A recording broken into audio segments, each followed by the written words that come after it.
Lectura Hablada presenta Los crímenes de la calle Morgue de Edgar Allan Poe. Las condiciones mentales que suelen considerarse como analíticas son, en sí mismas, poco susceptibles de análisis. Las consideramos tan solo por sus efectos.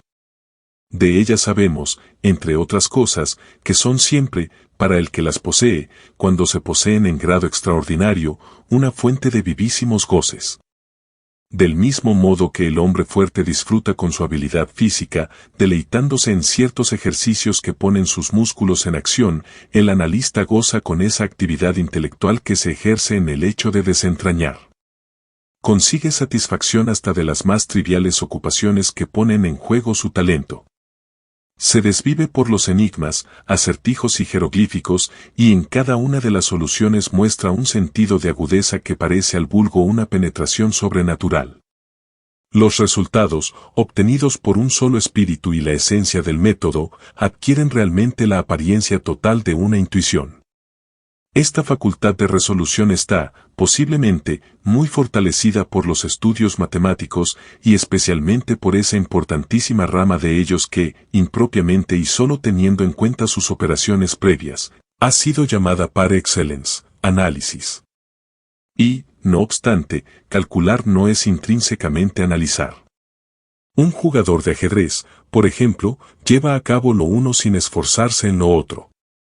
De esto se deduce que el juego de ajedrez, en sus efectos sobre el carácter mental, no está lo suficientemente comprendido. Yo no voy ahora a escribir un tratado, sino que prólogo únicamente un relato muy singular, con observaciones efectuadas a la ligera. Aprovecharé, por tanto, esta ocasión para asegurar que las facultades más importantes de la inteligencia reflexiva trabajan con mayor decisión y provecho en el sencillo juego de damas que en toda esa frivolidad primorosa del ajedrez. En este último, donde las piezas tienen distintos y bizarros movimientos, con diversos y variables valores, lo que tan solo es complicado, se toma equivocadamente, error muy común, por profundo. La atención, aquí, es poderosamente puesta en juego. Si flaquea un solo instante, se comete un descuido, cuyos resultados implican pérdida o derrota. Como quiera que los movimientos posibles no son solamente variados, sino complicados, las posibilidades de estos descuidos se multiplican, de cada 10 casos, 9 triunfa el jugador más capaz de concentración y no el más perspicaz. En el juego de damas, por el contrario, donde los movimientos son únicos y de muy poca variación, las posibilidades de descuido son menores, y como la atención queda relativamente distraída, las ventajas que consigue cada una de las partes se logran por una perspicacia superior. Para ser menos abstracto supongamos, por ejemplo, un juego de damas cuyas piezas se han reducido a 4 reinas y donde no es posible el descuido. Evidentemente, en este caso la victoria, hallándose los jugadores en igualdad de condiciones, puede decidirse en virtud de un movimiento de recherche resultante de un determinado esfuerzo de la inteligencia. Privado de los recursos ordinarios, el analista consigue penetrar en el espíritu de su contrario, por tanto, se identifica con él, y a menudo descubre de una ojeada el único medio, a veces, en realidad, absurdamente sencillo, que puede inducirle a error o llevarlo a un cálculo equivocado. Desde hace largo tiempo se conoce el BIST por su influencia sobre la facultad calculadora, y hombres de gran inteligencia han encontrado en él un goce aparentemente inexplicable, mientras abandonaban el ajedrez como una frivolidad. No hay duda de que no existe ningún juego semejante que haga trabajar tanto la facultad analítica. El mejor jugador de ajedrez del mundo solo puede ser poco más que el mejor jugador de ajedrez. Pero la habilidad en el BIST implica ya capacidad para el triunfo en todas las demás importantes empresas en las que la inteligencia se enfrenta con la inteligencia.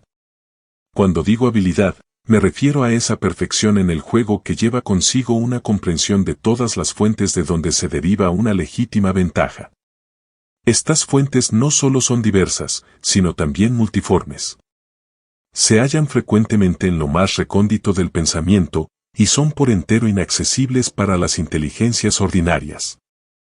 Observar atentamente es recordar distintamente.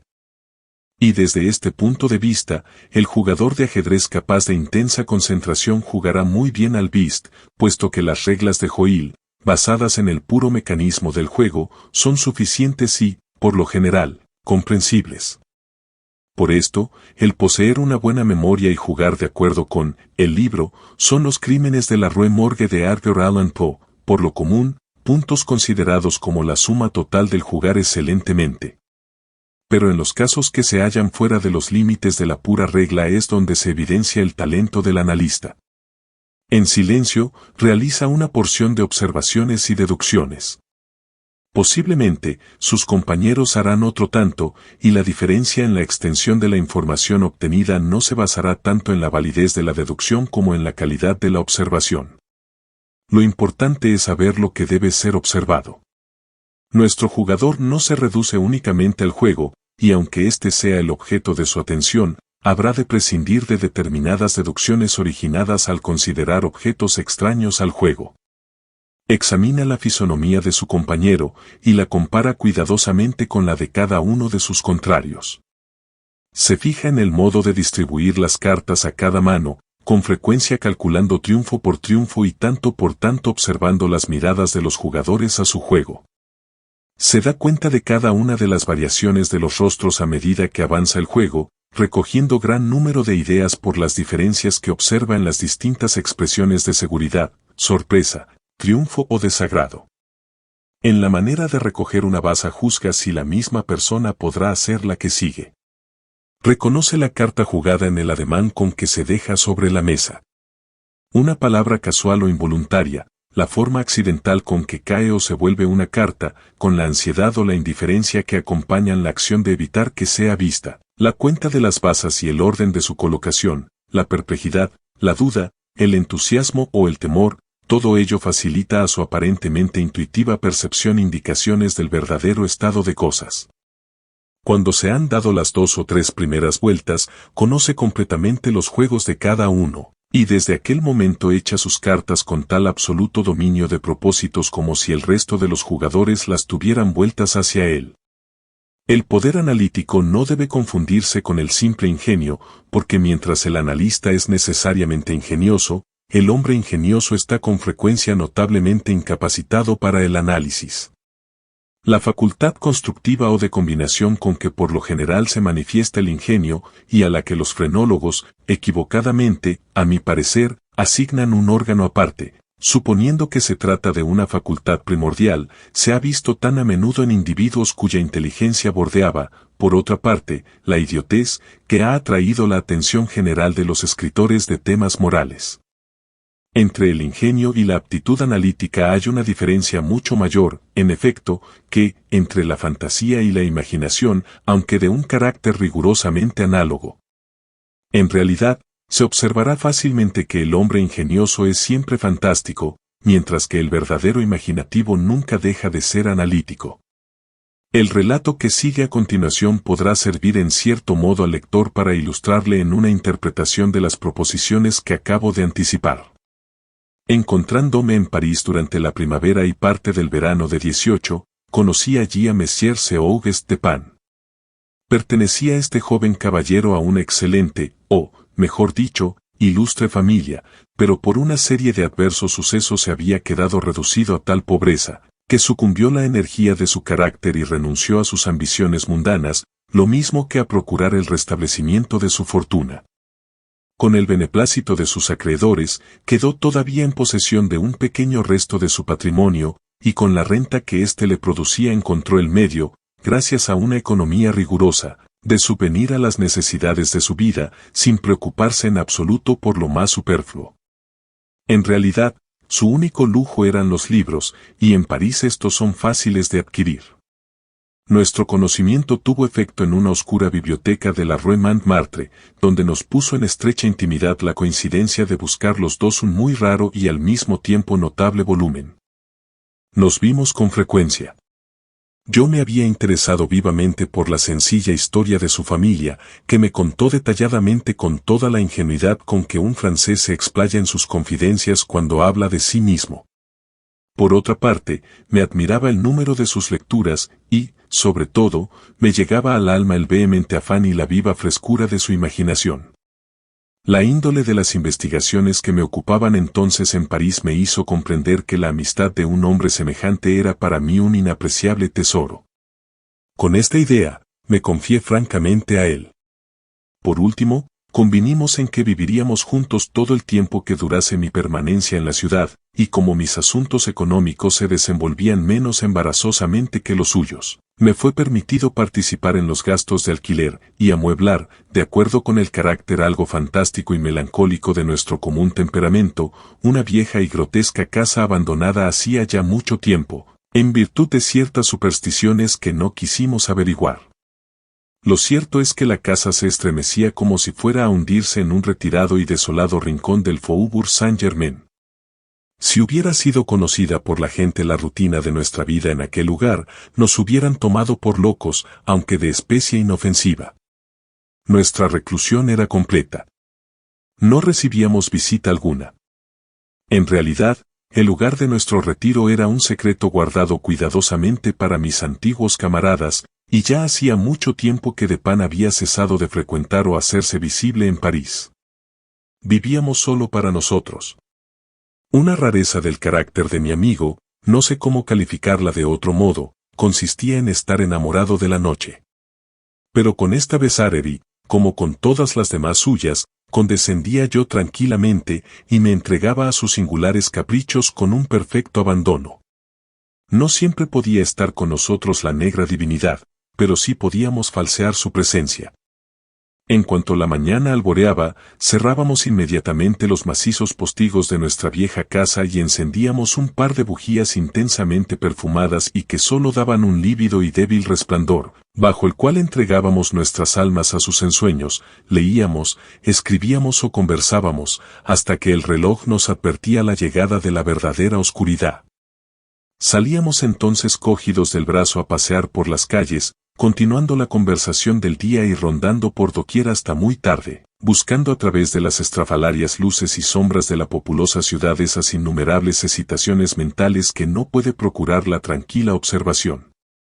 En circunstancias tales, yo no podía menos de notar y admirar en Dupin, aunque ya, por la rica imaginación de que estaba dotado, me sentía preparado a esperarlo, un talento particularmente analítico.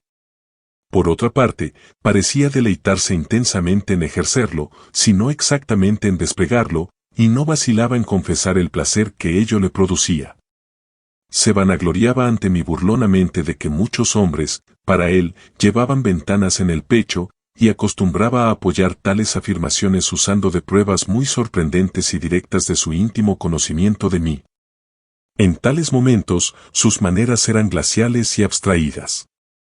Se quedaban sus ojos sin expresión, mientras su voz, por lo general ricamente atenorada, se elevaba hasta un timbre atiplado, que hubiera parecido petulante de no ser por la ponderada y completa claridad de su pronunciación. A menudo, viéndolo en tales disposiciones de ánimo, meditaba yo acerca de la antigua filosofía del alma doble, y me divertía la idea de un doble de Pan, el creador y el analítico.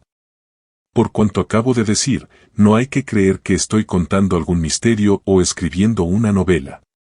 Mis observaciones a propósito de este francés no son más que el resultado de una inteligencia hiperestesiada o tal vez enferma. Un ejemplo dará mejor idea de la naturaleza de sus observaciones durante la época a que aludo. Íbamos una noche paseando por una calle larga y sucia, cercana al Palais Royal. Al parecer, cada uno de nosotros se había sumido en sus propios pensamientos, y por lo menos durante 15 minutos ninguno pronunció una sola sílaba. De pronto, Dupin rompió el silencio con estas palabras: en realidad, ese muchacho es demasiado pequeño y estaría mejor en el Théâtre des Variétés. No cabe duda, repliqué, sin fijarme en lo que decía y sin observar en aquel momento, tan absorto había estado en mis reflexiones, el modo extraordinario con que mi interlocutor había hecho coincidir sus palabras con mis meditaciones. Un momento después me repuse y experimenté un profundo asombro.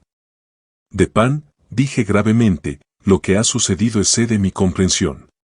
No vacilo en manifestar que estoy asombrado y que apenas puedo dar crédito a lo que he oído. ¿Cómo es posible que haya usted podido adivinar que estaba pensando en? Diciendo esto, me interrumpí para asegurarme, ya sin ninguna duda, de que él sabía realmente en quién pensaba. ¿En Chantilly?, preguntó. ¿Por qué se ha interrumpido? Usted pensaba que su escasa estatura no era la apropiada para dedicarse a la tragedia. Esto era precisamente lo que había constituido el tema de mis reflexiones. Chantilly era un ex zapatero remendón de la Rue Saint-Anne que, apasionado por el teatro, había representado el papel de Jerris en la tragedia de Crébillon de este título. Pero sus esfuerzos habían provocado la burla del público. Dígame usted, por Dios, exclamé, ¿por qué método, si es que hay alguno, ha penetrado usted en mi alma en este caso? Realmente, estaba yo mucho más asombrado de lo que hubiese querido confesar. Ha sido el vendedor de frutas, contestó mi amigo, quien le ha llevado a usted a la conclusión de que el remendón de suelas no tiene la suficiente estatura para representar el papel de Gerges et de Gines Omne. ¿El vendedor de frutas? Me asombra usted. No conozco a ninguno. Sí, es ese hombre con quien ha tropezado usted al entrar en esta calle, hará unos 15 minutos. Recordé entonces que, en efecto, un vendedor de frutas, que llevaba sobre la cabeza una gran banasta de manzanas, estuvo a punto de hacerme caer, sin pretenderlo, cuando pasábamos de la Rue C. a la calleja en que ahora nos encontrábamos. Pero yo no podía comprender la relación de este hecho con Chantilly. No había por qué suponer charlatanería alguna en Despin. Se lo explicaré, me dijo. Para que pueda usted darse cuenta de todo claramente, vamos a repasar primero en sentido inverso el curso de sus meditaciones desde este instante en que le estoy hablando hasta el de su reencontré con el vendedor de frutas.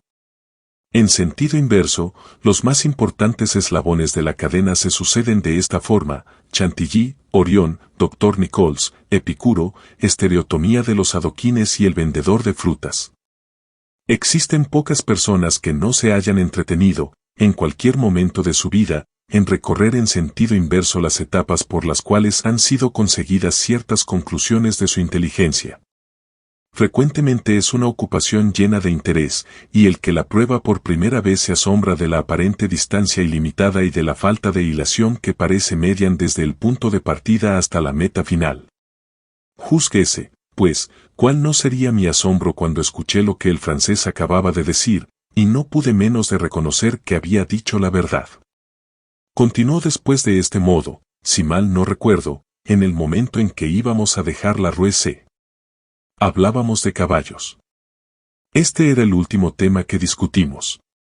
Al entrar en esta calle, un vendedor de frutas que llevaba una gran canasta sobre la cabeza, pasó velozmente ante nosotros y lo empujó a usted contra un montón de adoquines, en un lugar donde la calzada se encuentra en reparación. Usted puso el pie sobre una de las piedras sueltas, resbaló y se torció levemente el tobillo. Aparentó usted cierto fastidio o mal humor, murmuró unas palabras, se volvió para observar el montón de adoquines y continuó luego caminando en silencio. Yo no prestaba particular atención a lo que usted hacía, pero, desde hace mucho tiempo, la observación se ha convertido para mí en una especie de necesidad. Caminaba usted con los ojos fijos en el suelo, mirando, con malhumorada expresión, los baches y rodadas del empedrado, por lo que deduje que continuaba usted pensando todavía en las piedras. Procedió así hasta que llegamos a la callejuela llamada Lamartine, que, a modo de prueba, ha sido pavimentada con tarugos sobrepuestos y acoplados sólidamente. Al entrar en ella, su rostro se iluminó y me di cuenta de que se movían sus labios. Por este movimiento no me fue posible dudar que pronunciaba usted la palabra estereotomía, término que tan afectadamente se aplica a esta especie de pavimentación. Yo estaba seguro de que no podía usted pronunciar para sí la palabra estereotomía sin que esto le llevara a pensar en los átomos y, por consiguiente, en las teorías de Epicuro. Y como quiera que no hace mucho rato discutíamos este tema, le hice notar a usted de qué modo tan singular, y sin que ello haya sido muy notado, las vagas conjeturas de ese noble griego han encontrado en la reciente cosmogonía nebular su confirmación. He comprendido por esto que no podía usted resistir a la tentación de levantar sus ojos a la gran nebulosa de Orión y con toda seguridad he esperado que usted lo hiciera. En efecto, usted ha mirado a lo alto y he adquirido entonces la certeza de haber seguido correctamente el hilo de sus pensamientos. Ahora bien, en la amarga tirada sobre Chantilly, publicada ayer en el Musée, el escritor satírico, haciendo mortificantes alusiones al cambio de nombre del zapatero al calzarse el coturno, citaba un verso latino del que hemos hablado nosotros con frecuencia. Me refiero a este, perdidit antiquum litera prima sonum. Yo le había dicho a usted que este verso se relacionaba con la palabra Orión, que en un principio se escribía Urión. Además, por determinadas discusiones un tanto apasionadas que tuvimos acerca de mi interpretación, tuve la seguridad de que usted no la habría olvidado.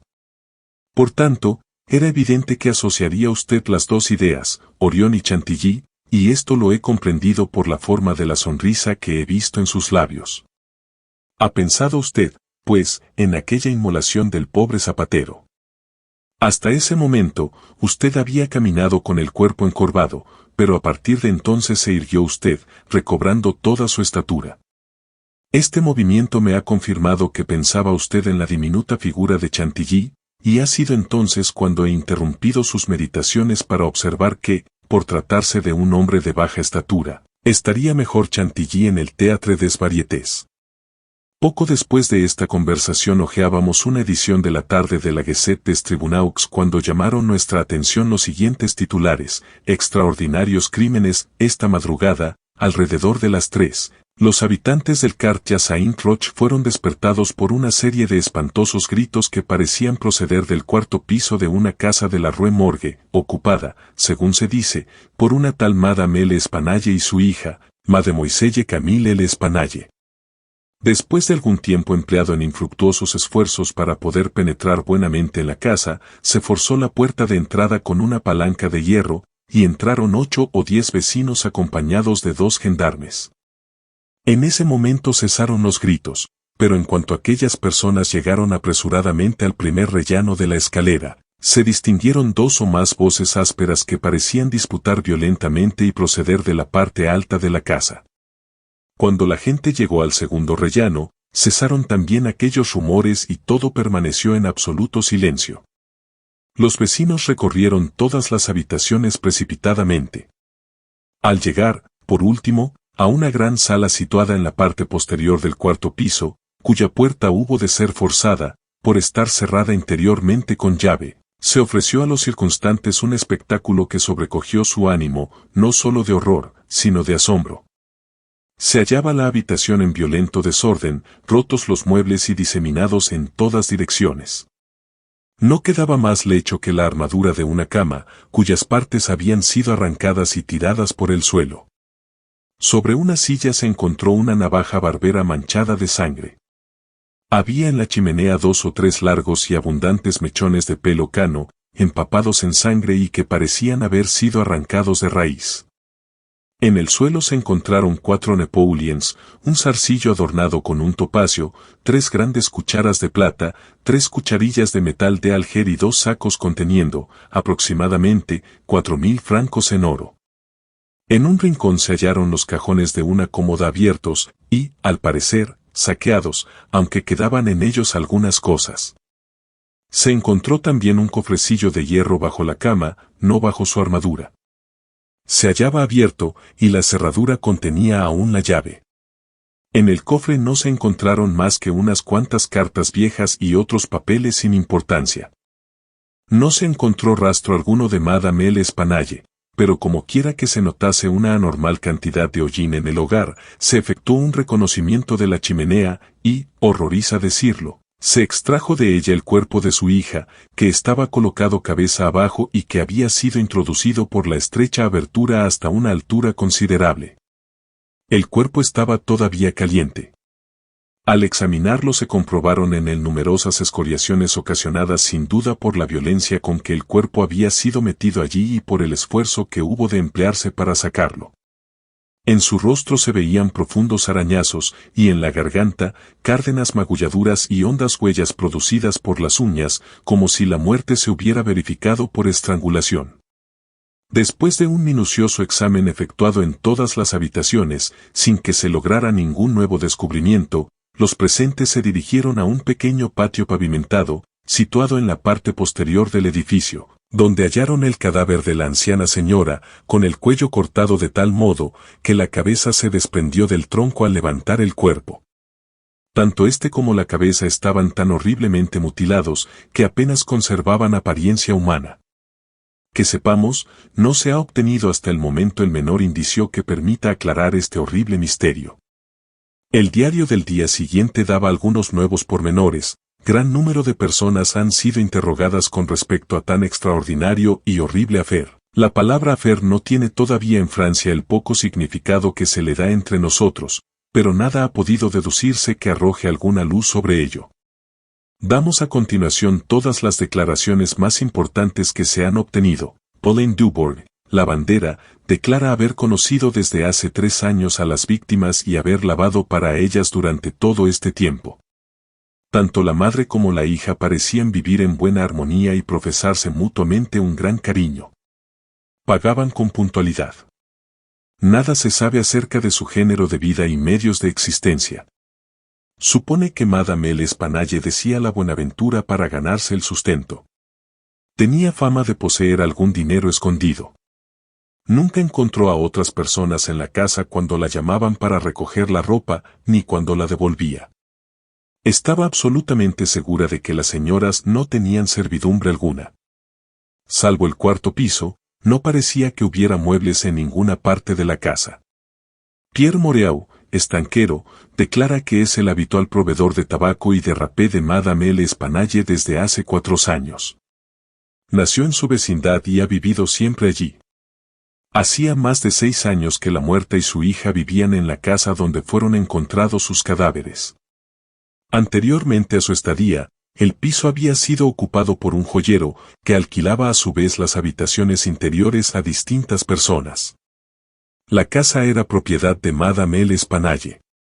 Descontenta por los abusos de su inquilino, se había trasladado al inmueble de su propiedad, negándose a alquilar ninguna parte de él. La buena señora neceaba a causa de la edad. El testigo había visto a su hija unas 5 o 6 veces durante los 6 años. Las dos llevaban una vida muy retirada, y era fama que tenían dinero. Entre los vecinos había oído decir que Madame L'Espanaye decía la Buenaventura, pero él no lo creía. Nunca había visto atravesar la puerta a nadie, excepto a la señora y a su hija, 1 o 2 voces a un recadero y 8 o 10 a un médico. En esta misma forma declararon varios vecinos, pero de ninguno de ellos se dice que frecuentaran la casa.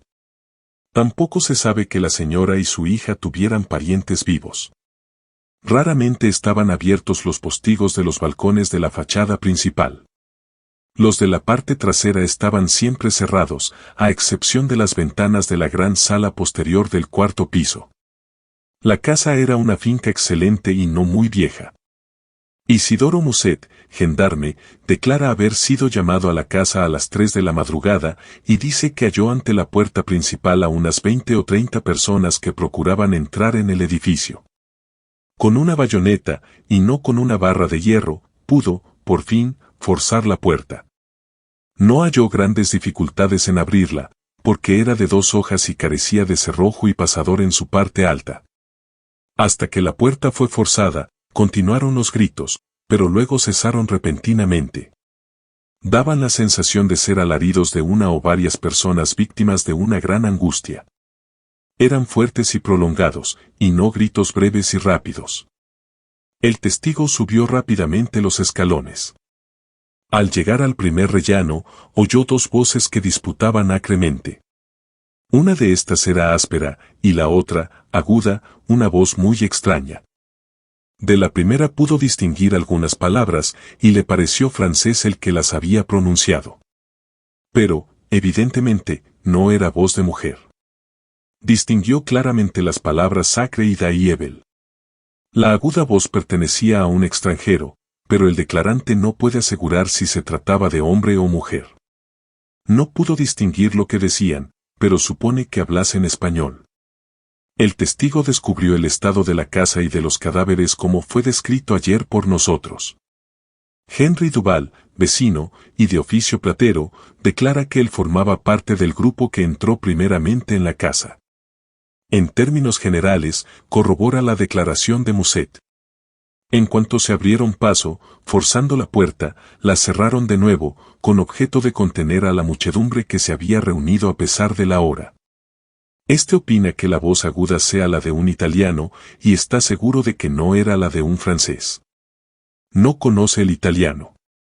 No pudo distinguir las palabras, pero, por la entonación del que hablaba, está convencido de que era un italiano. Conocía a Madame L. Spanalle y a su hija. Con las dos había conversado con frecuencia. Estaba seguro de que la voz no correspondía a ninguna de las dos mujeres. Oudenheimer, Restereter. Voluntariamente, el testigo se ofreció a declarar. Como no hablaba francés, fue interrogado haciéndose uso de un intérprete. Es natural de Ámsterdam. Pasaba por delante de la casa en el momento en que se oyeron los gritos. Se detuvo durante unos minutos, 10, probablemente. Eran fuertes y prolongados, y producían horror y angustia. Fue uno de los que entraron en la casa. Corrobora las declaraciones anteriores en todos sus detalles, excepto uno, está seguro de que la voz aguda era la de un hombre, la de un francés. No pudo distinguir claramente las palabras que había pronunciado. Estaban dichas en alta voz y rápidamente, con cierta desigualdad, pronunciadas, según suponía, con miedo y con ira al mismo tiempo. La voz era áspera. Realmente, no puede asegurarse que fuese una voz aguda.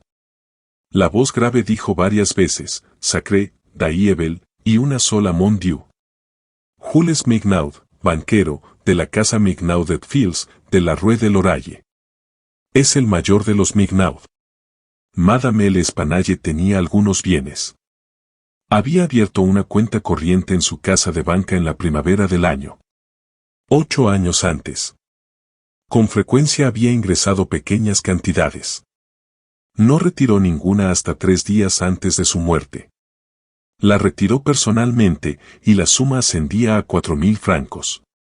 La cantidad fue pagada en oro, y se encargó a un dependiente que la llevara a su casa. Adolphe Le Bon, dependiente de la banca Mignaud et Fils, declara que en el día de autos, al mediodía, acompañó a Madame L. Spanalle a su domicilio con los 4.000 francos, distribuidos en 2 pequeños talegos. Al abrirse la puerta, apareció Mademoiselle L. Spanalle. Esta cogió uno de los saquitos, y la anciana señora el otro. Entonces, él saludó y se fue. En aquellos momentos no había nadie en la calle. Era una calle apartada, muy solitaria. William Bird, sastre, declara que fue uno de los que entraron en la casa. Es inglés. Ha vivido 2 años en París. Fue uno de los primeros que subieron por la escalera. Oyó las voces que disputaban. La gruesa era de un francés. Pudo oír algunas palabras, pero ahora no puede recordarlas todas. Oyó claramente Sacré y Mon Dieu. Por un momento se produjo un rumor, como si varias personas peleasen. Ruido de riña y forcejeo. La voz aguda era muy fuerte, más que la grave. Está seguro de que no se trataba de la voz de ningún inglés, sino más bien la de un alemán. Podía haber sido la de una mujer. No entiende el alemán. 4 de los testigos mencionados arriba, nuevamente interrogados, declararon que la puerta de la habitación en que fue encontrado el cuerpo de Mademoiselle L. Spanalle se hallaba cerrada por dentro cuando el grupo llegó a ella. Todo se hallaba en un silencio absoluto. No se oían ni gemidos ni ruidos de ninguna especie. Al forzar la puerta, no se vio a nadie. Tanto las ventanas de la parte posterior como las de la fachada estaban cerradas y aseguradas fuertemente por dentro con sus cerrojos respectivos. Entre las 2 salas se hallaba también una puerta de comunicación, que estaba cerrada, pero no con llave. La puerta que conducía de la habitación delantera al pasillo estaba cerrada por dentro con llave. Una pequeña estancia de la parte delantera del cuarto piso, a la entrada del pasillo, estaba abierta también, puesto que tenía la puerta entornada. En esta sala se hacinaban camas viejas, cofres y objetos de esta especie. No quedó una sola pulgada de la casa sin que hubiese sido registrada cuidadosamente.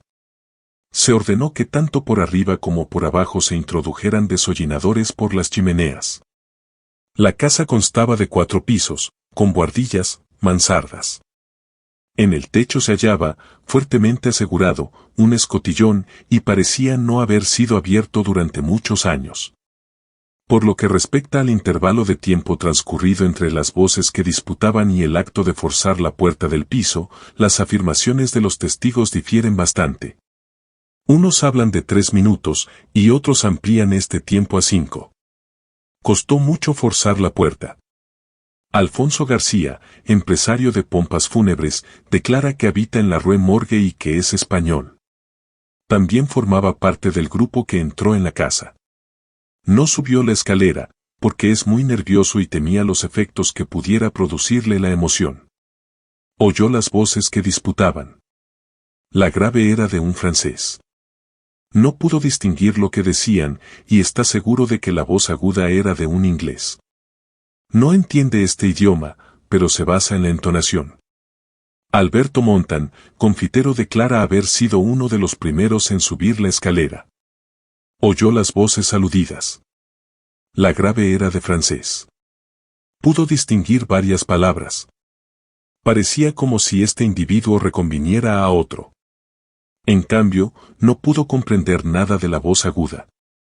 Hablaba rápidamente y de forma entrecortada. Supone que esta voz fuera la de un ruso. Corrobora también las declaraciones generales. Es italiano. No ha hablado nunca con ningún ruso. Interrogados de nuevo algunos testigos, certificaron que las chimeneas de todas las habitaciones del cuarto piso eran demasiado estrechas para que permitieran el paso de una persona. Cuando hablaron de desollinadores, se refirieron a las escobillas cilíndricas que con ese objeto usan los limpiachimeneas.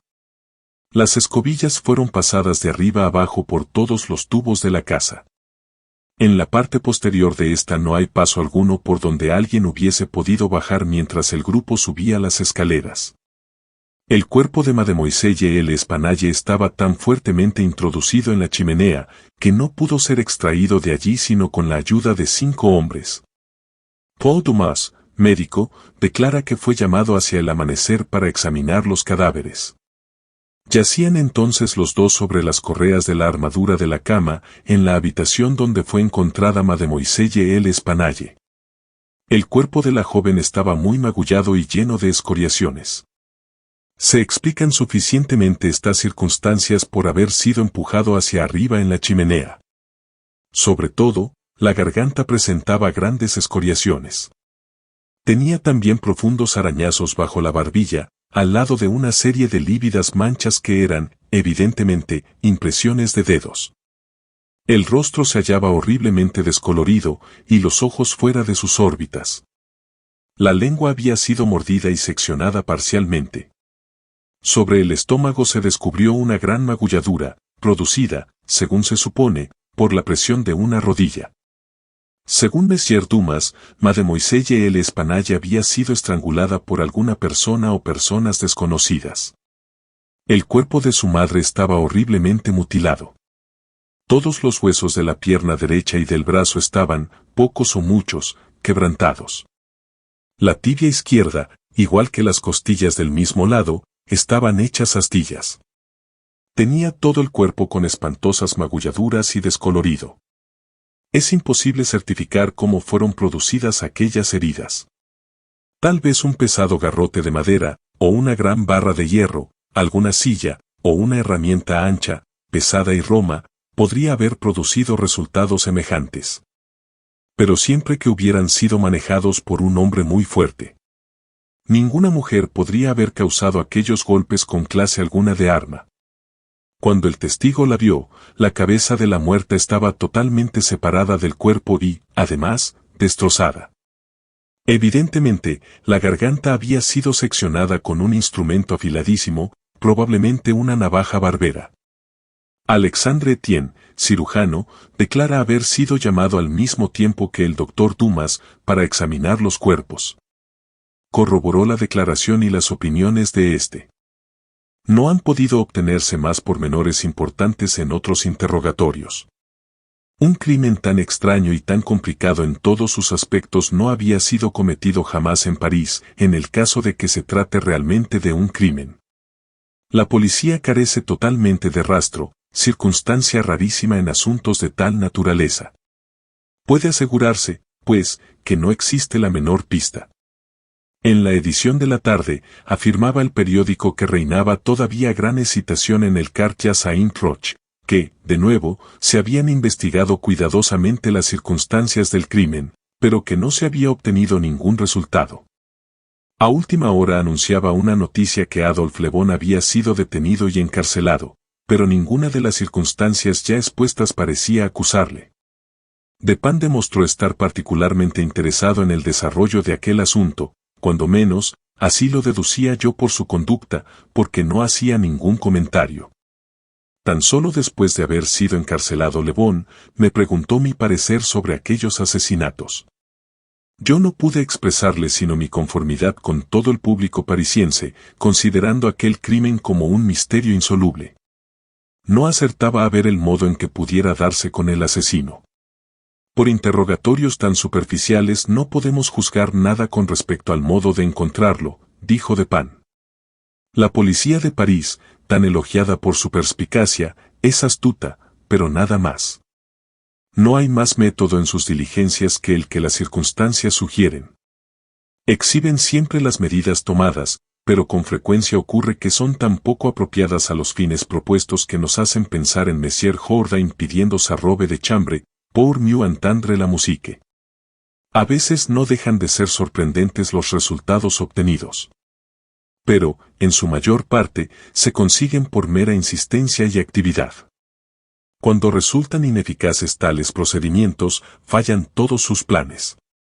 Vidocq, por ejemplo, era un excelente adivinador y un hombre perseverante, pero como su inteligencia carecía de educación, se equivocaba con frecuencia por la misma intensidad de sus investigaciones.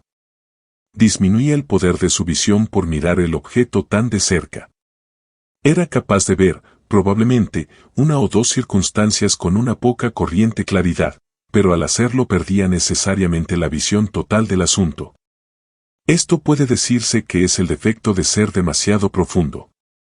La verdad no está siempre en el fondo de un pozo.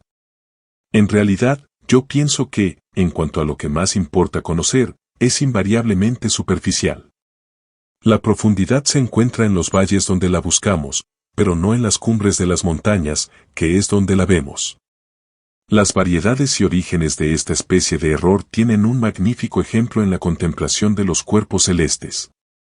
Dirigir a una estrella una rápida ojeada, examinarla oblicuamente, volviendo hacia ella las partes exteriores de la retina, que son más sensibles a las débiles impresiones de la luz que las anteriores, es contemplar la estrella distintamente, obtener la más exacta apreciación de su brillo, brillo que se oscurece a medida que volvemos nuestra visión de lleno hacia ella. En el último caso, caen en los ojos mayor número de rayos, pero en el primero se obtiene una receptibilidad más afinada. Con una extrema profundidad, embrollamos y debilitamos el pensamiento, y aún no confundimos. Podemos, incluso, lograr que Venus se desvanezca del firmamento si le dirigimos una atención demasiado sostenida, demasiado concentrada o demasiado directa. Por lo que respecta a estos asesinatos, examinemos algunas investigaciones por nuestra cuenta antes de formar de ellos una opinión. Una investigación como esta nos procurará una buena diversión. A mí me pareció impropia esta última palabra, aplicada al presente caso, pero no dije nada, y, por otra parte, Le Bon ha comenzado por prestarme un servicio y quiero demostrarle que no soy un ingrato. Iremos al lugar del suceso y lo examinaremos con nuestros propios ojos. Conozco a G., el prefecto de policía, y no me será difícil conseguir el permiso necesario. Nos fue concedida la autorización y nos dirigimos inmediatamente a la Rue Morgue. Es esta una de esas miserables callejuelas que unen la Rue Richelieu y la de Saint-Roch. Cuando llegamos a ella, eran ya las últimas horas de la tarde, porque este barrio se encuentra situado a gran distancia de aquel en que nosotros vivíamos. Pronto hallamos la casa, aún había frente a ella varias personas mirando con vana curiosidad las ventanas cerradas. Era una casa como tantas de París. Tenía una puerta principal, y en uno de sus lados había una casilla de cristales con un bastidor corredizo en la ventanilla, y parecía ser la loge de concierge. Antes de entrar nos dirigimos calle arriba, y, torciendo de nuevo, pasamos a la fachada posterior del edificio. Dupin examinó durante todo este rato los alrededores, así como la casa, con una atención tan cuidadosa, que me era imposible comprender su finalidad. Volvimos luego sobre nuestros pasos, y llegamos ante la fachada de la casa. Llamamos a la puerta, y después de mostrar nuestro permiso, los agentes de guardia nos permitieron la entrada. Subimos las escaleras, hasta llegar a la habitación donde había sido encontrado el cuerpo de Mademoiselle L'Espanaye y donde se hallaban aún los dos cadáveres. Como de costumbre, había sido respetado el desorden de la habitación. Nada vi de lo que se había publicado en la Gazette des Tribunaux. Dupin lo analizaba todo minuciosamente, sin exceptuar los cuerpos de las víctimas. Pasamos inmediatamente a otras habitaciones, y bajamos luego al patio. Un gendarme nos acompañó a todas partes, y la investigación nos ocupó hasta el anochecer, marchándonos entonces. De regreso a nuestra casa, mi compañero se detuvo unos minutos en las oficinas de un periódico. He dicho ya que las rarezas de mi amigo eran muy diversas y que J.L. Menageis, pues no hay traducción posible de la frase. Hasta el día siguiente, a mediodía, rehusó toda conversación sobre los asesinatos. Entonces me preguntó de pronto si yo había observado algo particular en el lugar del hecho. En su manera de pronunciar la palabra, particular, había algo que me produjo un estremecimiento sin saber por qué. No, nada de particular, le dije, por lo menos, nada más de lo que ya sabemos por el periódico. Mucho me temo, me replicó, que la Gazette no haya logrado penetrar en el insólito horror del asunto. Pero dejemos las necias opiniones de este papelucho. Yo creo que si este misterio se ha considerado como insoluble, por la misma razón debería de ser fácil de resolver, y me refiero al outré carácter de sus circunstancias. La policía se ha confundido por la ausencia aparente de motivos que justifiquen, no el crimen, sino la atrocidad con que ha sido cometido. Asimismo, les confunde la aparente imposibilidad de conciliar las voces que disputaban con la circunstancia de no haber hallado arriba sino a Mademoiselle L'Espanaye, asesinada, y no encontrar la forma de que nadie saliera del piso sin ser visto por las personas que subían por las escaleras. El extraño desorden de la habitación, el cadáver metido con la cabeza hacia abajo en la chimenea, la mutilación espantosa del cuerpo de la anciana, todas estas consideraciones, con las ya descritas y otras no dignas de mención, han sido suficientes para paralizar sus facultades, haciendo que fracasara por completo la tan cacareada perspicacia de los agentes del gobierno. Han caído en el grande aunque común error de confundir lo insólito con lo incomprensible. Pero precisamente por estas desviaciones de lo normal es por donde ha de hallar la razón su camino en la investigación de la verdad, en el caso de que ese hallazgo sea posible. En investigaciones como la que estamos realizando ahora, no hemos de preguntarnos tanto, ¿qué ha ocurrido?, como, ¿qué ha ocurrido que no había ocurrido jamás hasta ahora? Realmente la sencillez con que yo he de llegar o he llegado ya a la solución de este misterio, se halla en razón directa con su aparente falta de solución en el criterio de la policía. Con mudo asombro, contemplé a mi amigo. Estoy esperando ahora, continuó diciéndome mirando a la puerta de nuestra habitación, a un individuo que aun cuando probablemente no ha cometido esta carnicería bien puede estar, en cierta medida, complicado en ella. Es probable que resulte inocente de la parte más desagradable de los crímenes cometidos. Creo no equivocarme en esta suposición, porque en ella se funda mi esperanza de descubrir el misterio. Espero a este individuo aquí en esta habitación y de un momento a otro. Cierto es que puede no venir, pero lo probable es que venga. Si viene, hay que detenerlo. Aquí hay unas pistolas, y los dos sabemos cómo usarlas cuando las circunstancias lo requieren. Sin saber lo que hacía, ni lo que oía, tomé las pistolas, mientras Dupin continuaba hablando como si monologara. Se dirigían sus palabras a mí, pero su voz no muy alta, tenía esa entonación empleada frecuentemente al hablar con una persona que se halla un poco distante. Sus pupilas inexpresivas miraban fijamente hacia la pared.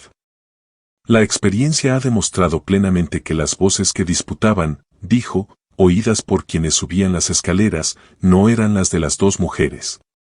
Este hecho descarta el que la anciana hubiese matado primeramente a su hija y se hubiera suicidado después. Hablo de esto únicamente por respeto al método, porque, además, la fuerza de Madame L'Espanaye no hubiera conseguido nunca arrastrar el cuerpo de su hija por la chimenea arriba tal como fue hallado. Por otra parte, la naturaleza de las heridas excluye totalmente la idea del suicidio. Por tanto, el asesinato ha sido cometido por terceras personas, y las voces de estas son las que se oyeron disputar. Permítame que le haga notar, no todo lo que se ha declarado con respecto a estas voces, sino lo que hay de particular en las declaraciones. ¿No ha observado usted nada en ellas? Yo le dije que había observado que mientras todos los testigos coincidían en que la voz grave era de un francés, había un gran desacuerdo por lo que respecta a la voz aguda, o áspera, como uno de ellos la había calificado. Esto es evidencia pura, dijo, pero no lo particular de esa evidencia. Usted no ha observado nada característico, pero, no obstante, había algo que observar. Como ha notado usted, los testigos estuvieron de acuerdo en cuanto a la voz grave. En ello había unanimidad. Pero lo que respecta a la voz aguda consiste su particularidad, no en el desacuerdo, sino en que, cuando un italiano, un inglés, un español, un holandés y un francés intentan describirla, cada uno de ellos opina que era la de un extranjero. Cada uno está seguro de que no es la de un compatriota, y cada uno la compara, no a la de un hombre de una nación cualquiera cuyo lenguaje conoce, sino todo lo contrario. Supone el francés que era la voz de un español y que, hubiese podido distinguir algunas palabras de haber estado familiarizado con el español. El holandés sostiene que fue la de un francés, pero sabemos que, por no conocer este idioma, el testigo había sido interrogado por un intérprete. Supone el inglés que la voz fue la de un alemán, pero añade que no entiende el alemán. El español está seguro de que es la de un inglés, pero tan solo lo cree por la entonación, ya que no tiene ningún conocimiento del idioma. El italiano cree que es la voz de un ruso, pero jamás ha tenido conversación alguna con un ruso. Otro francés difiere del primero y está seguro de que la voz era de un italiano, pero aunque no conoce este idioma, está, como el español, seguro de ello por su entonación.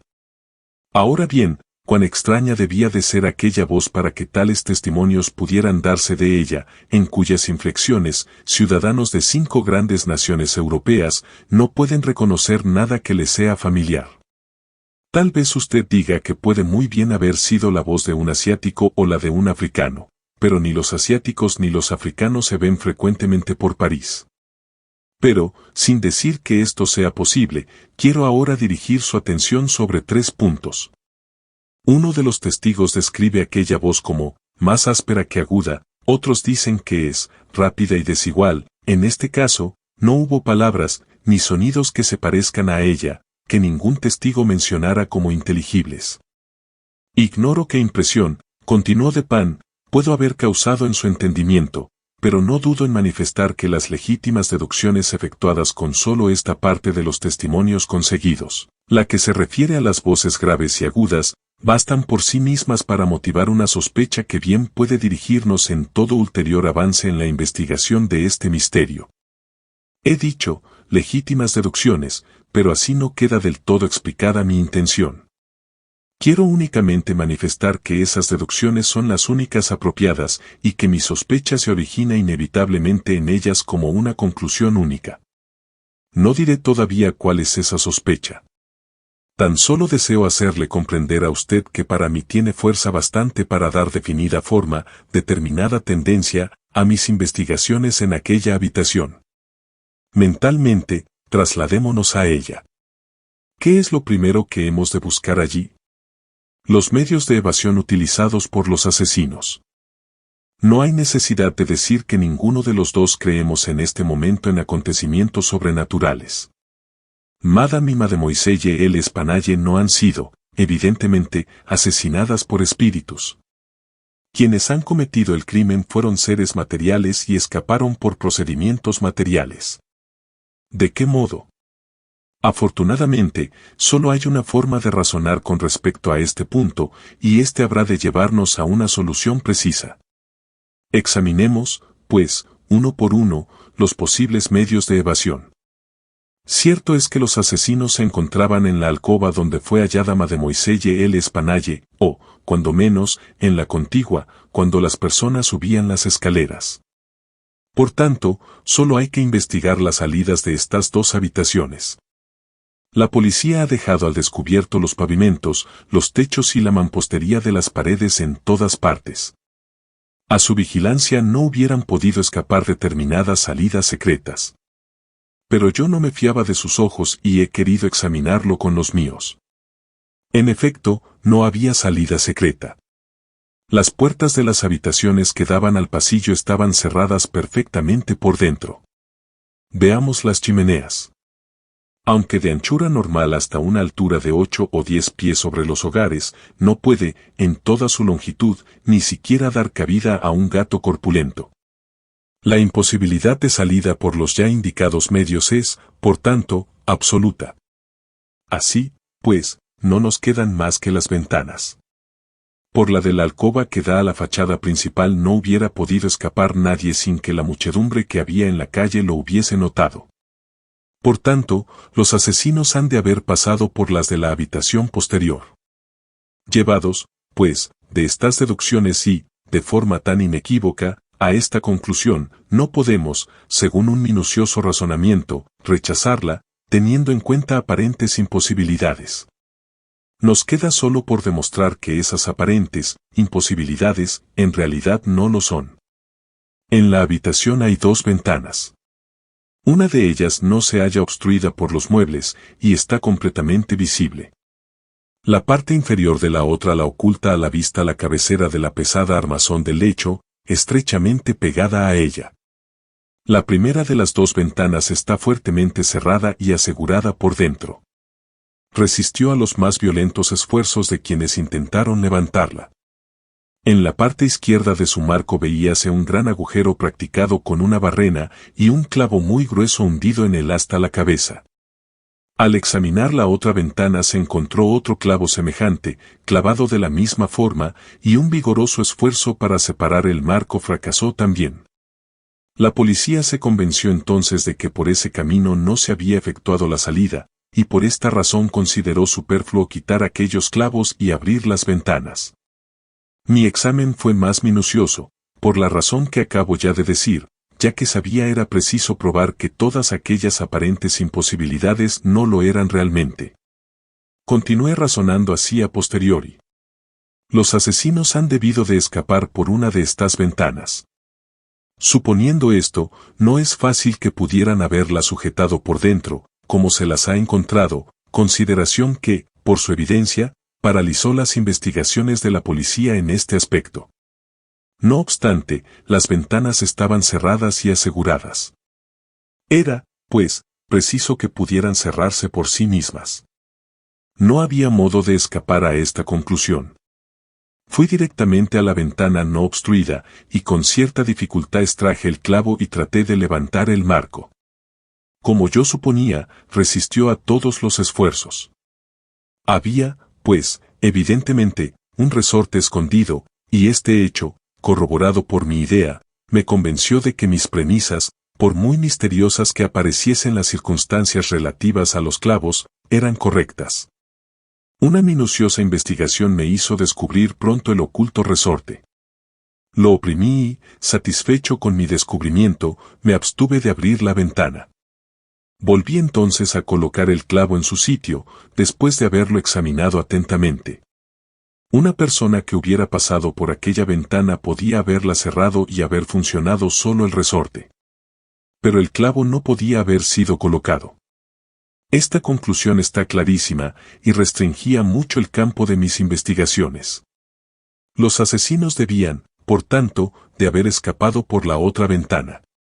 Suponiendo que los dos resortes fueran iguales, como era posible, debía, pues, de haber una diferencia entre los clavos, o, por lo menos, en su colocación. Me subí sobre las correas de la armadura del lecho, y por encima de su cabecera examiné minuciosamente la segunda ventana.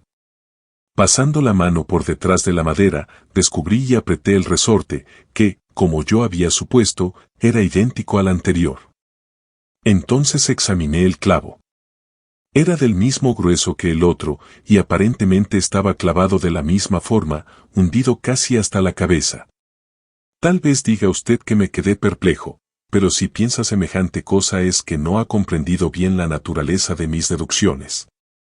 Sirviéndome de un término deportivo, no me he encontrado ni una vez en falta.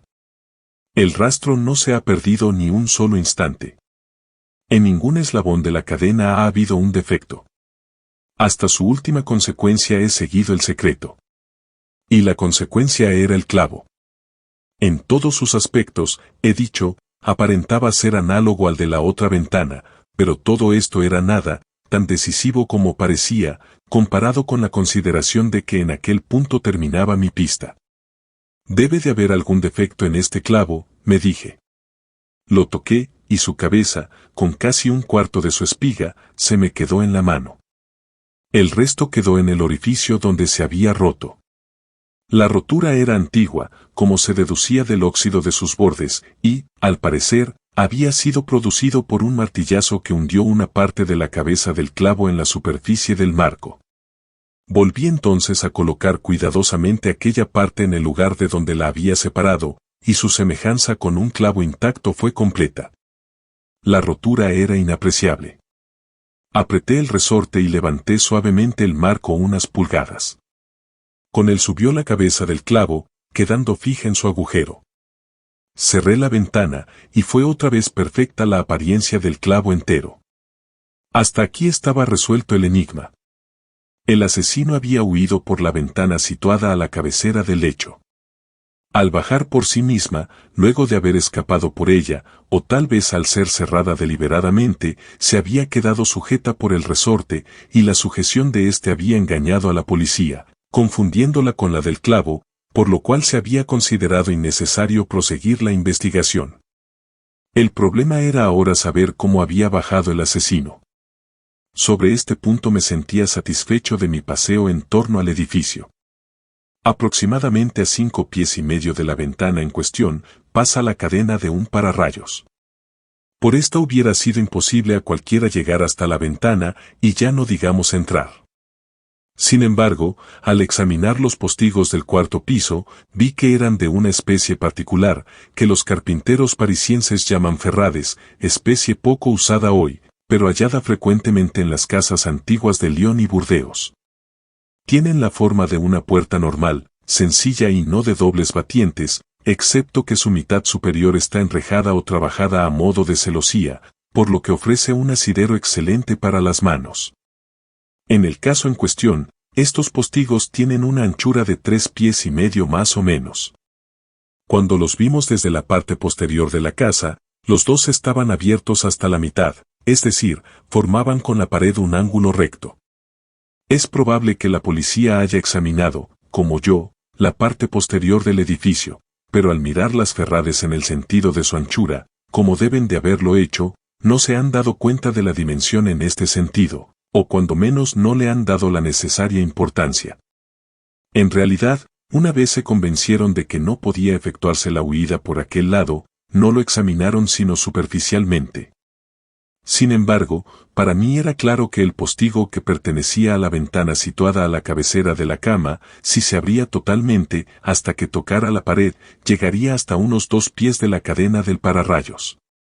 También estaba claro que con el esfuerzo de 3,5 pies igual a 1 metro aproximadamente 2 pies igual a 60 centímetros, aproximadamente, una energía y un valor insólitos podía muy bien haberse entrado por aquella ventana con ayuda de la cadena.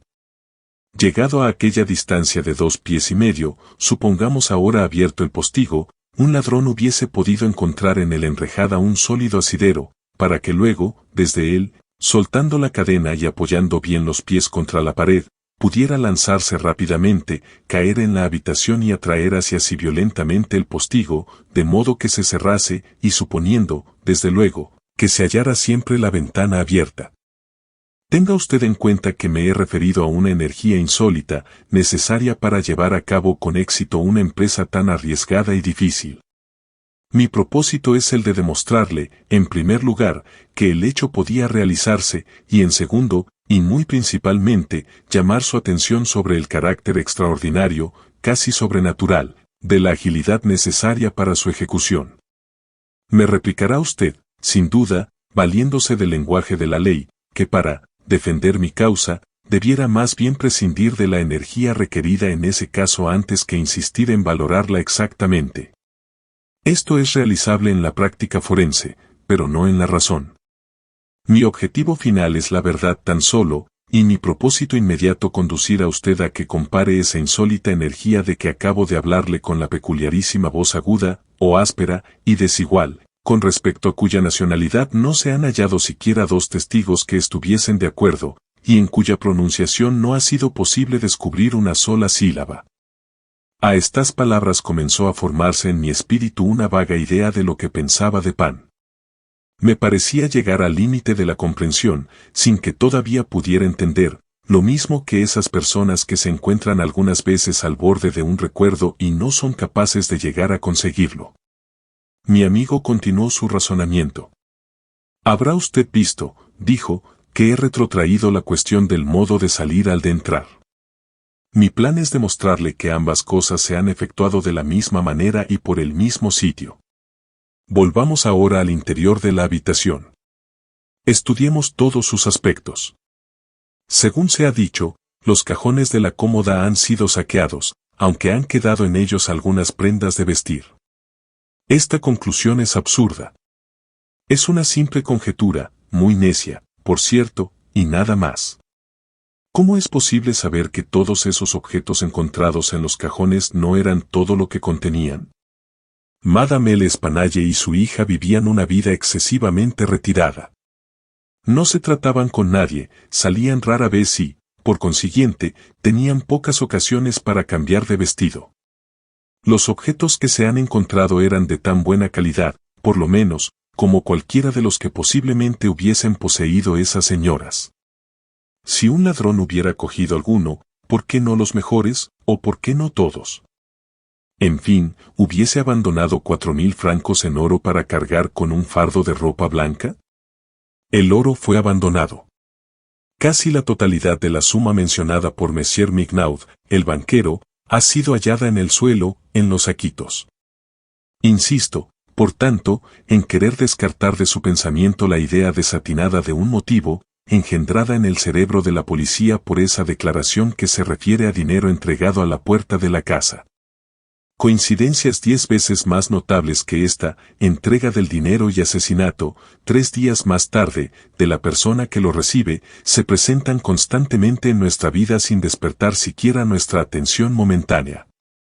Por lo general las coincidencias son otros tantos motivos de error en el camino de esa clase de pensadores educados de tal modo que nada saben de la teoría de probabilidades, esa teoría a la cual las más memorables conquistas de la civilización humana deben lo más glorioso de su saber.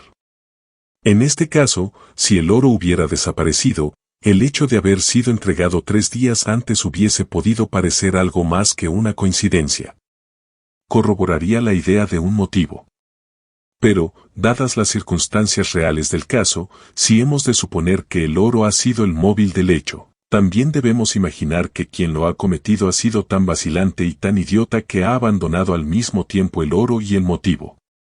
Fijados bien en nuestro pensamiento los puntos sobre los cuales he llamado su atención, la voz peculiar, la insólita agilidad y la sorprendente falta de motivo en un crimen de una atrocidad tan singular como este. Examinemos por sí misma esta carnicería.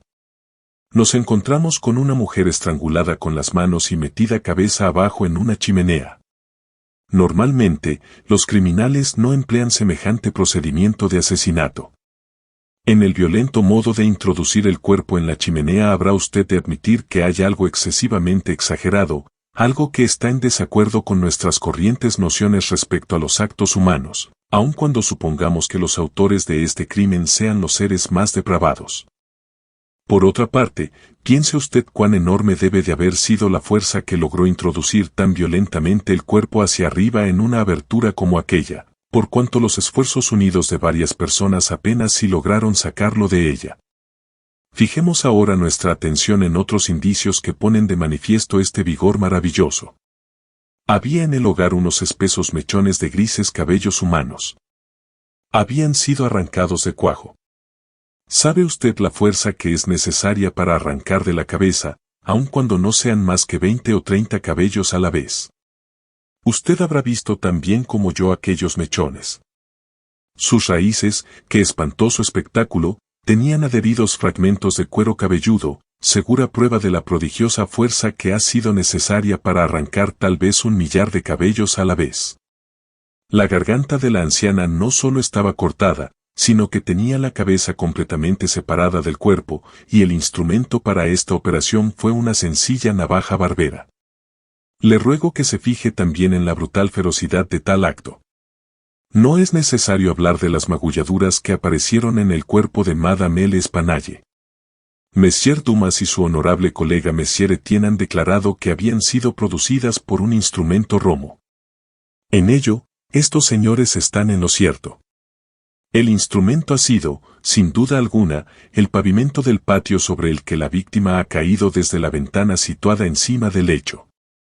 Por muy sencilla que parezca ahora esta idea, escapó a la policía, por la misma razón que le impidió notar la anchura de los postigos, porque, dada la circunstancia de los clavos, su percepción estaba herméticamente cerrada a la idea de que las ventanas hubieran podido ser abiertas.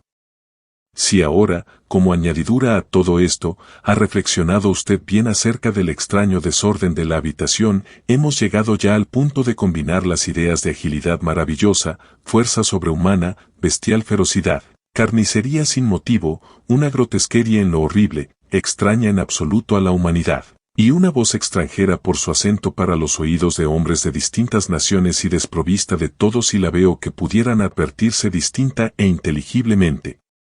¿Qué se deduce de todo ello? ¿Cuál es la impresión que ha producido en su imaginación?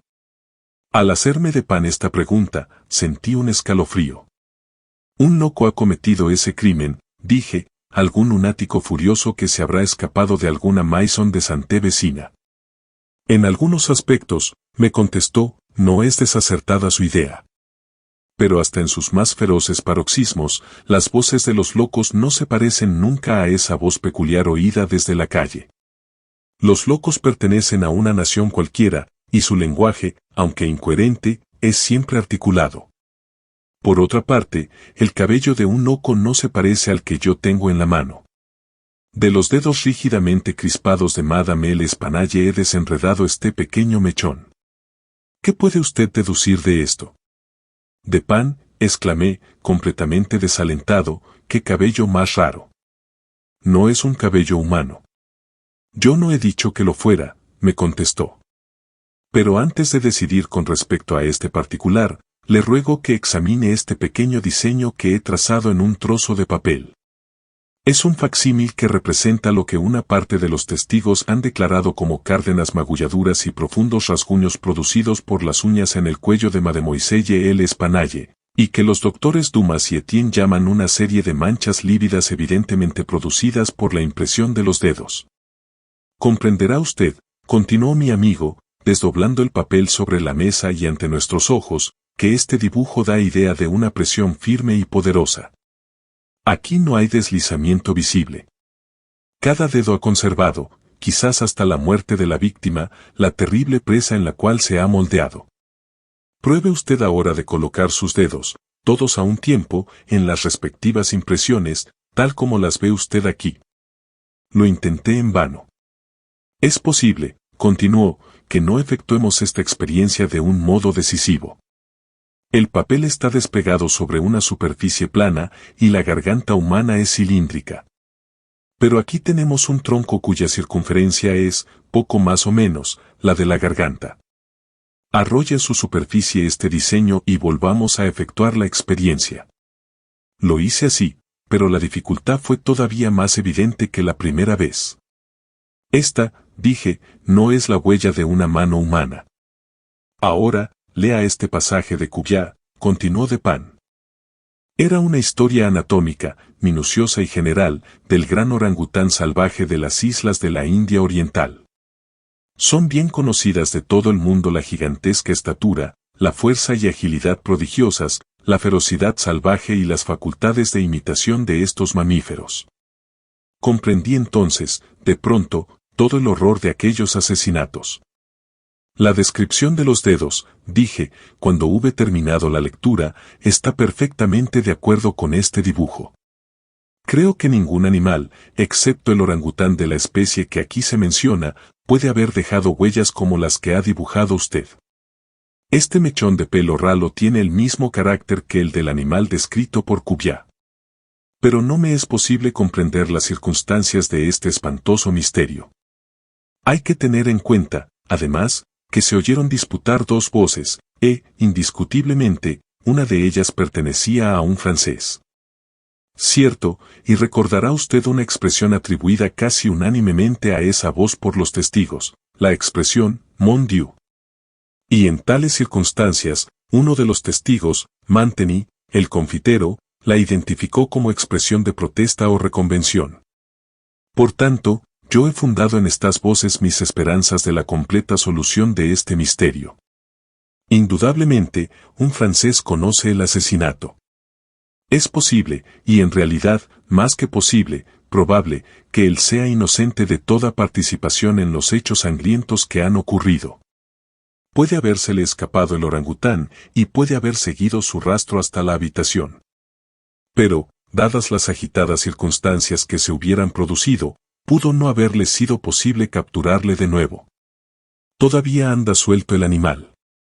No es mi propósito continuar estas conjeturas, y las califico así porque no tengo derecho a llamarlas de otro modo, ya que los atisbos de reflexión en que se fundan apenas alcanzan la suficiente base para ser apreciables incluso para mi propia inteligencia, y, además, porque no puedo hacerlas inteligibles para la comprensión de otra persona.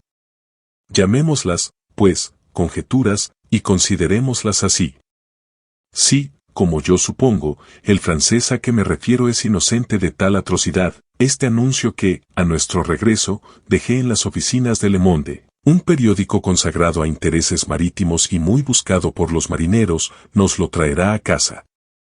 Me entregó el periódico, y leí, capturado, en el Bois de Boulogne se ha encontrado a primeras horas de la mañana del día, de los corrientes, la mañana del crimen, un enorme orangután de la especie de Borneo. Su propietario, que se sabe es un marino perteneciente a la tripulación de un navío maltés, podrá recuperar el animal, previa su identificación, pagando algunos pequeños gestos ocasionados por su captura y manutención.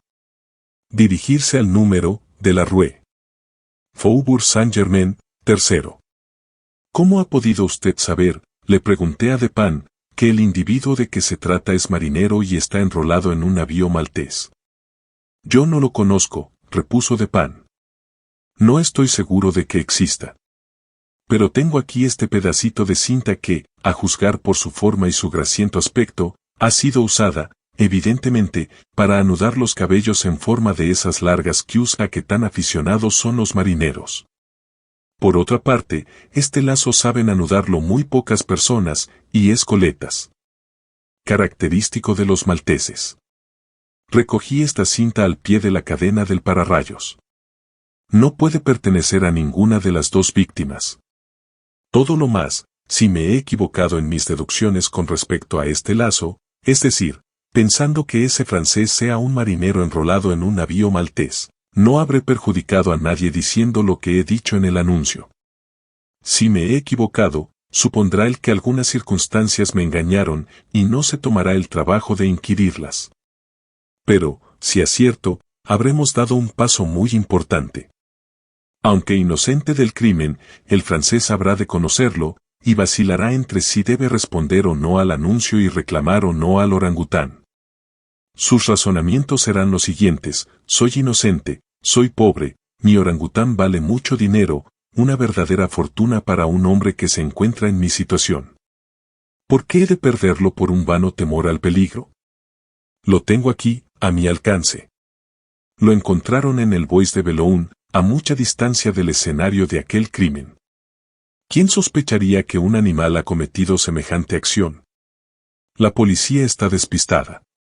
No ha obtenido el menor indicio.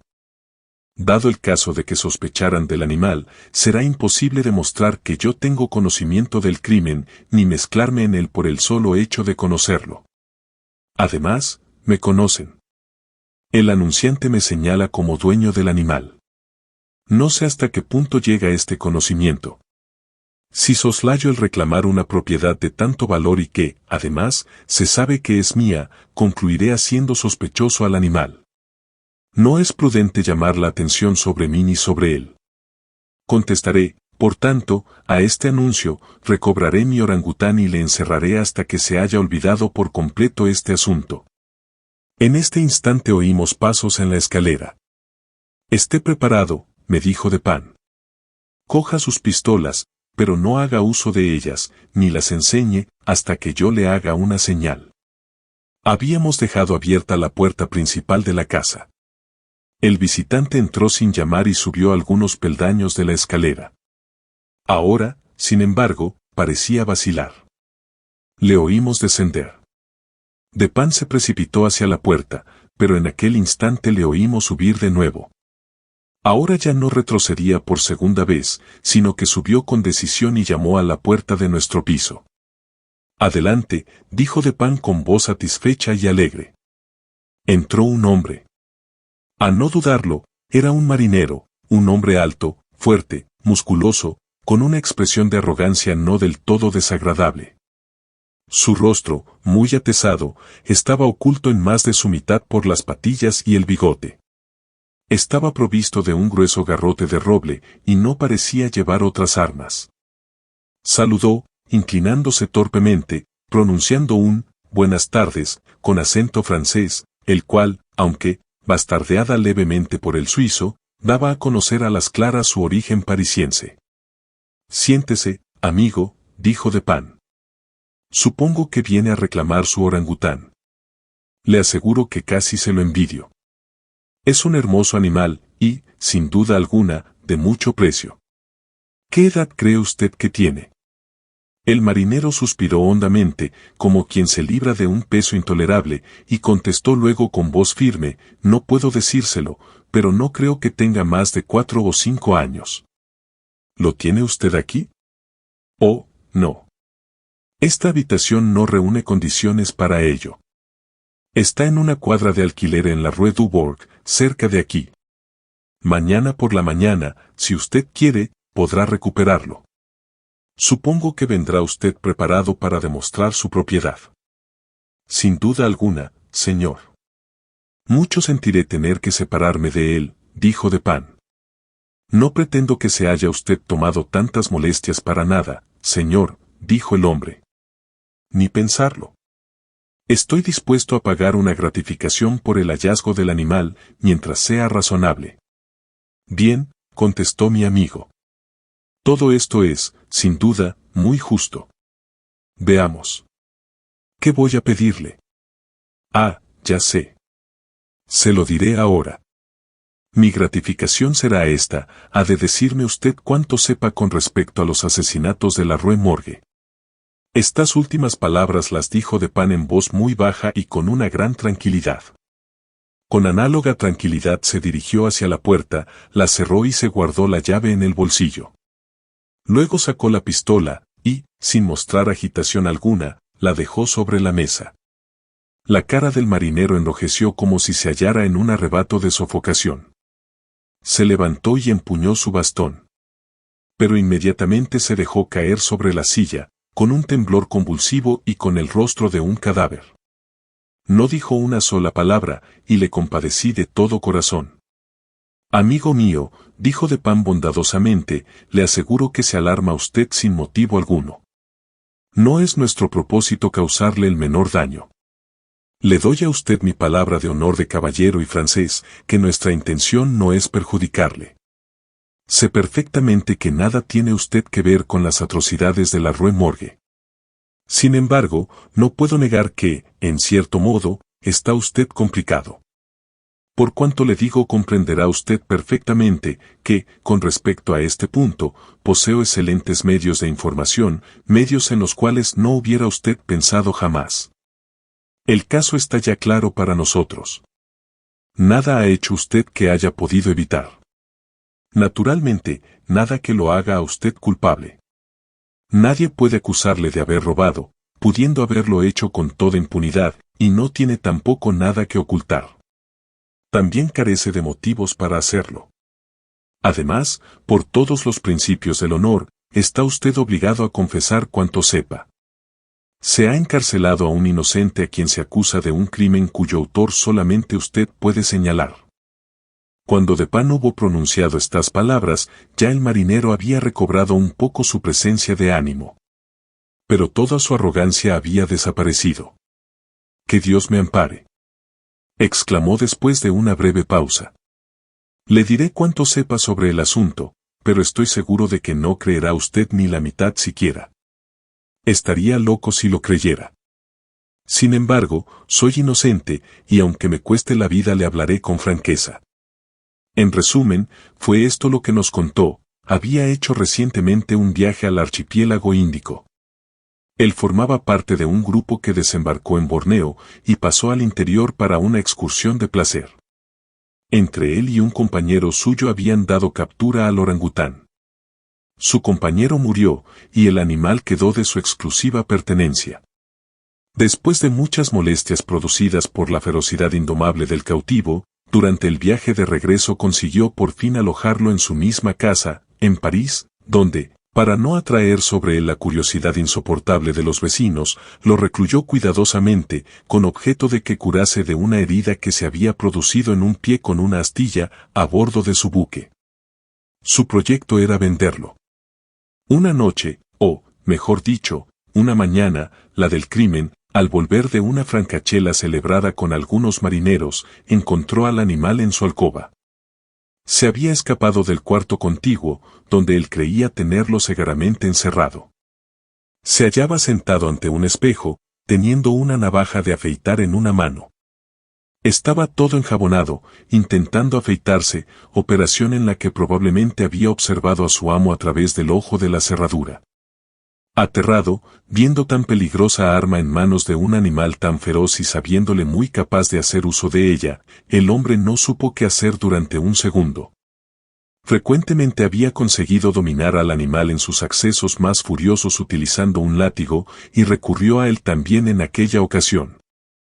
Pero al ver el látigo, el orangután saltó de repente fuera de la habitación, echó a correr escaleras abajo, y, viendo una ventana, desgraciadamente abierta, salió a la calle.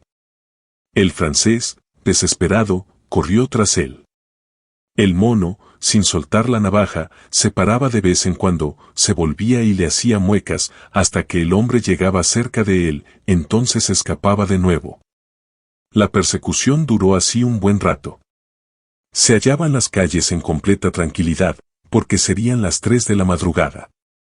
Al descender por un pasaje situado detrás de la Rue Morgue, la atención del fugitivo fue atraída por una luz procedente de la ventana abierta de la habitación de Madame L. Espanaye, en el 4º piso. Se precipitó hacia la casa, y al ver la cadena del pararrayos, trepó ágilmente por ella, se agarró al postigo, que estaba abierto de par en par hasta la pared, y, apoyándose en esta, se lanzó sobre la cabecera de la cama. Apenas si toda esta gimnasia duró un minuto. El orangután, al entrar en la habitación, había rechazado contra la pared el postigo, que de nuevo quedó abierto. El marinero estaba entonces contento y perplejo. Tenía grandes esperanzas de capturar ahora al animal, que podría escapar difícilmente de la trampa donde se había metido, de no ser que lo hiciera por la cadena, donde él podría salirle al paso cuando descendiese.